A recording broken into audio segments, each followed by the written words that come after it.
Feliz Pentecostés. Is that the right way to say it? Or Feliz Dia de Pentecostés? Or Feliz Fiesta de Pentecostés? There's a million ways to say it. No, there's a million ways to say it. I got you though. So anyways, happy Pentecost. This is a tremendous day for us. It's the end of the Paschal season, the end of the Easter season, and it is the commemoration of the beginning of the life of the church. Jesus comes to us and he takes on our flesh. Right? We celebrate that at Christmas. Right? God takes on our flesh. And then for 33 years, he gives us an example of life, and he gives us an example of why he came, his power to heal, to free the captive, and to restore humanity to God's grace. He does this through the sacrifice of the cross, all of which we celebrate at the holy sacrifice of the Mass. And instituting the church, he gives us these sacraments: baptismo, confirmación, y Santísimo, Eucaristía. See? He gives us these three sacraments to incorporate us into his body, the body that he took.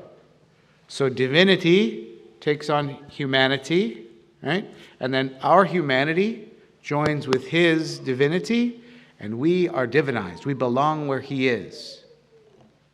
Now, the way that he enlivens us, the way that he brings that body to life, the body of the church, he brings it to life by giving it the Spirit. And the Spirit brings that body to life, so that we are no longer like animals, but we are more like gods. This is what St. Paul is talking about when he says, guys, don't give yourself over to the works of the flesh. Immorality, lust, idolatry, sorcery, bruja, right? Hatreds, rivalry, jealousy, envidia, right? Outbursts of fury, which is like rencor, see? Rencor, yeah? Acts of selfishness, factions. How do you say lust? Lujuria, right? Which includes all sorts of things, right? Pornografía y adulteria, right? Adulterio, right?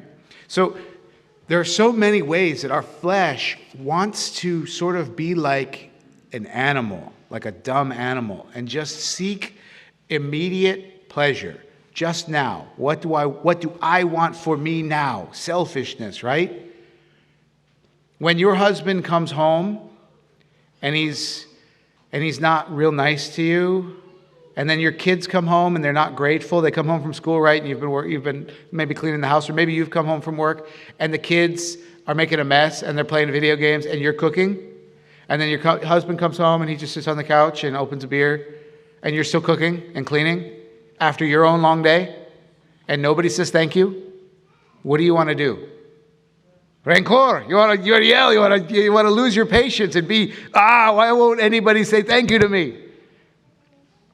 And husbands, when you come home and you're exhausted, you've been on a roof all day, or you've been driving a truck all day, or you've been behind a computer all day, and you're just, people have been talking to you. Maybe the guys you work with haven't been very nice to you that day, and you come home and you want to vent some of that, right? And maybe you can be impatient. Maybe you can say bad things, mean things to your wife. Maybe you can say bad things to your children, right?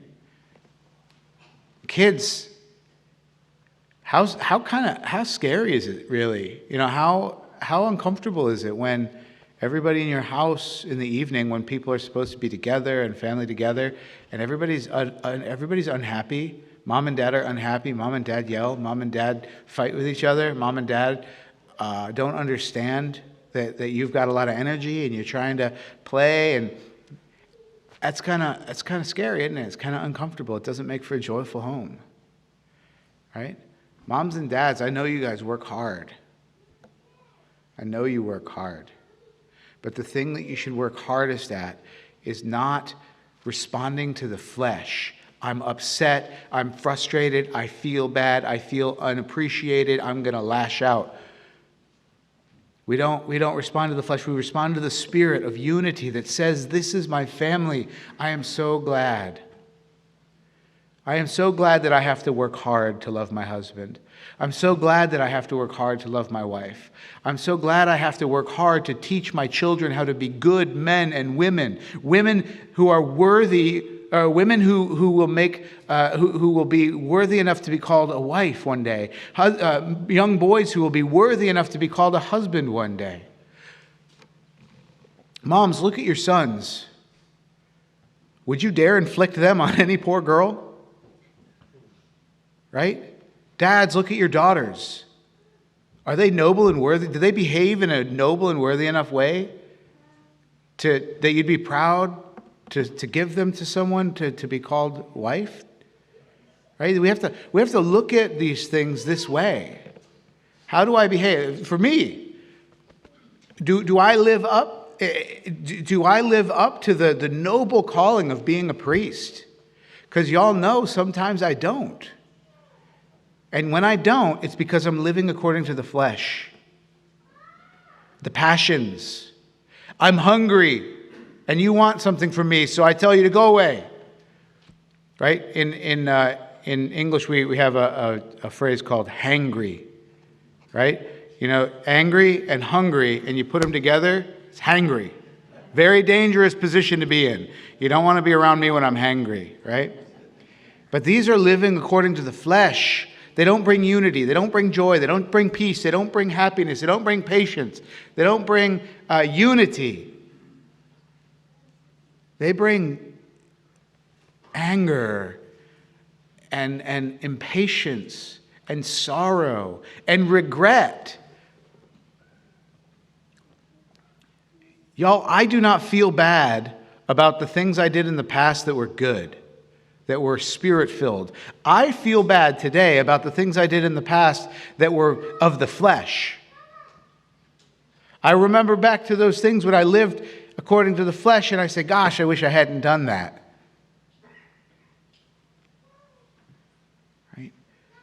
But Jesus gives us the Spirit in His church, His body, so that we can elevate ourselves from those quick responses, right? So that we don't step out on our wife. We don't have an affair with somebody else. We don't step out on our husband. We don't separate from our spouse. But we fully commit and actually have a marriage with our spouse in the church. Full commitment. We're not impatient with our children because we know our children are just that. They're children and they require formation. How is it fair for me to get upset at a young boy because he doesn't behave like me, a grown man?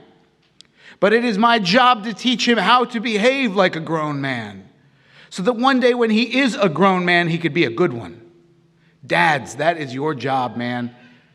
Dads, padres, if you're not doing that, man, nothing in your life is working right, I promise you. If you are not raising your boys to be good men, worthy husbands, good fathers themselves, forget about it. And moms, you need to be teaching your daughters how to expect to be treated by men and how to behave themselves so they do not get treated like whores. Do you hear me? Children are just that. They are children.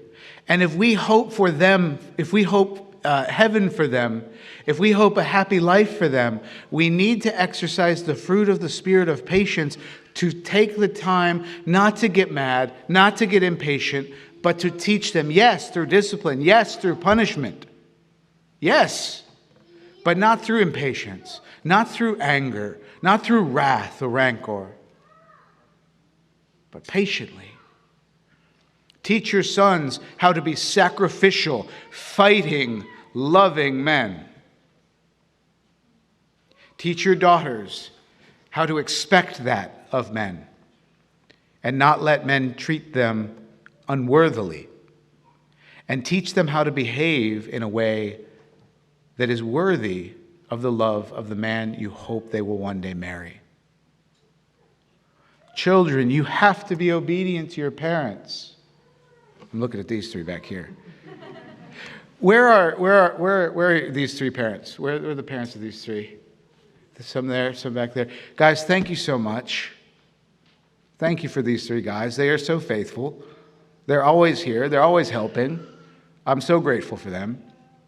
Anybody else who wants to be like these guys, who wants to learn how to serve at the altar during Mass, you just come and talk to me, or you come and talk to Deacon Stephen, if you know who he is. We got to have somebody maybe who speaks Spanish in that category of altar server training. So if you're a father or a husband here and you want to help the altar servers, come and talk to me after Mass, right? But kids, you have to be obedient to your parents. Do you know why? Because you're dumb. You don't know much. And you're like a blind kicked cat. And you're just like running all over the place and you're going to hurt yourself. Right? Trust your parents. They're still alive, aren't they? I mean, some of your parents might not be, and I'm sorry for that, but if you're being raised by your parents, they're still alive, which means they know how to make it through life. Right? Trust them. Be obedient to them. Okay? So that they can actually have the energy that they need to teach you how to be good men and women. And if your parents aren't good examples of a good man and a good woman, grow up and be better than them. Don't make an excuse. Right? Don't be a victim. Got too many victims today. Don't be a victim. Right? Be strong. But strength first comes through obedience. To learn obedience. Jesus had to learn obedience. Right? This is what it means to move from living according to the passions of the flesh, just to do what I want to do right now for me, to giving of ourselves for the other, for the community, for the family. I'm not going to do what I want to do right now so that I can go and do the thing that is necessary. I'll give you a good example of this. It's a simple example, and it won't embarrass me too badly. I was really hungry before this Mass. Real hungry.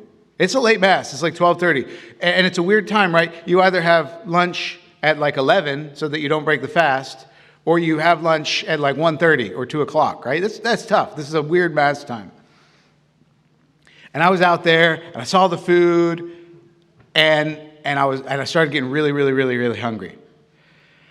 And so I looked at my watch, and I had time before the fast. So I went over there, and I got one pupusa. Only one. Nobody ever eats one pupusa.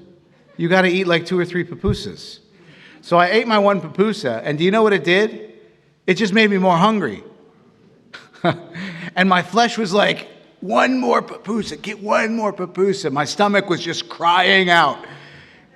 And I looked at my watch, and I didn't have time. And you know what I had to do? Didn't eat the pupusa. Do you know why? Now, I could have eaten that other pupusa and just said Mass later. You know why I didn't? Because all of you were here. And you wanted Mass at 12:30, and I said that I'd say Mass at 12:30. So I didn't do something that I wanted to do, that my flesh wanted me to do, so I could do something spiritual, living in the Spirit, praying with you all, offering sacrifice with you all. Right? Now that's just a simple example, but think of all the ways that right now you give of yourself. You say no to things you want for other people. Parents, you guys do this all the time. All the time, right? But think of ways where you could do it more. Think of ways where you should do it and you aren't doing it right now.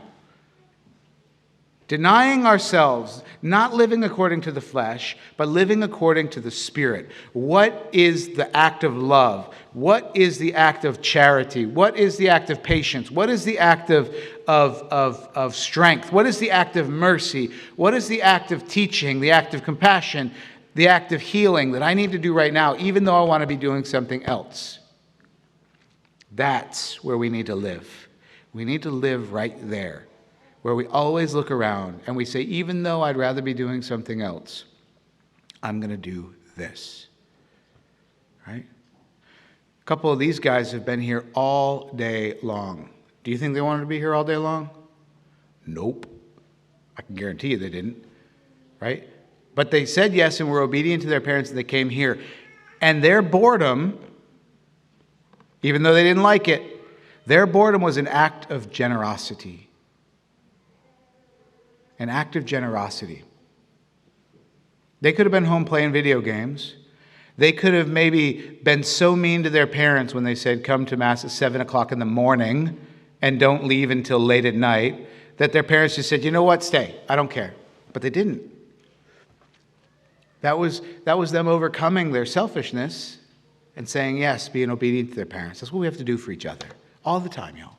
If we did that all the time for each other, we would all have what we needed, and we'd all get credit for giving what we needed to other people. That's what it means to live in the Spirit.